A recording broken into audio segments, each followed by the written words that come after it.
హైదరాబాద్ చుట్టుపక్కల పదుల సంఖ్యలో దేవాలయం మీద దాడి జరుగుతూ ఉంది.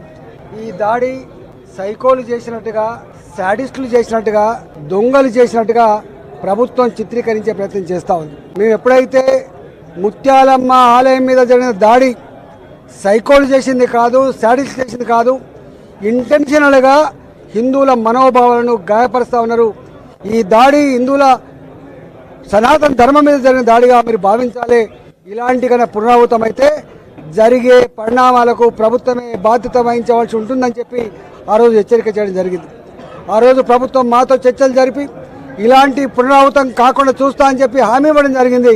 కానీ మళ్ళీ ఇవాళ ఇక్కడ గాంధీనగర్లో రామలింగేశ్వర ఆలయంలో రాత్రి 3:20 హమీద్ అనే వ్యక్తి, ఖాజా అనే వ్యక్తి ఇవాళ తలుపులు తన్ని విరుగ్గొట్టి శివాలయంలో దొరికేదేముండదు విభూతి తప్ప, కానీ శివాలయం మీద చెప్పులు పెట్టి దాని మీద ఎక్కి అవమానపరిచి ఇలా ఆ వస్తువులు కూడా దొంగిలించడం జరిగింది. ధర్మం మీద జరిగిన దాడిని నిరసించడానికి హిందూ సమాజం అంతా కూడా కదిలి వస్తే వాళ్ళ మీద విరుచుకపడి కొట్టడమే కాకుండా గొడ్లను ఇడ్చుకపోవడమే కాకుండా పచ్చి బూతులు తిట్టినని చెప్పి ఇలా కాంప్లైంట్ చేస్తూ ఉన్నారు. నేను పోలీసులను ఒకటే హెచ్చరిక చేస్తూ ఉన్నా, ఈడ్చివేయాల్సింది మమ్మల్ని కాదు, కొట్టవలసింది మమ్మల్ని కాదు, తిట్టవలసింది మమ్మల్ని కాదు. దుర్మార్గులని తిట్టండి, దుర్మార్గులను కొట్టండి, దుర్మార్గులను కట్టడి చేసే ప్రయత్నం చేయండి తప్ప ఇలా మా మనోభావాల మీద గాయపరిచే ప్రయత్నం చేయొద్దని చెప్పి పోలీసులకు హెచ్చరిక చేస్తూ ఉన్నా. ఇది కేవలం ఒక పోలీస్ స్టేషన్కో, ఒక సిఐకో, ఒక ఏసీపీకో పరిమితమైన అంశం కాదు.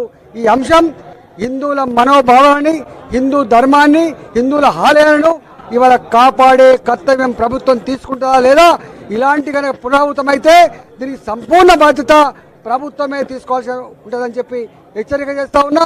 హిందూ సమాజాన్ని పరీక్షించే ప్రయత్నం చేయకండి, మా స్థానాన్ని ఓపికని పరీక్షించే ప్రయత్నం చేయొద్దని చెప్పి ఈ ప్రభుత్వాన్ని హెచ్చరిక చేస్తూ ఉన్నా.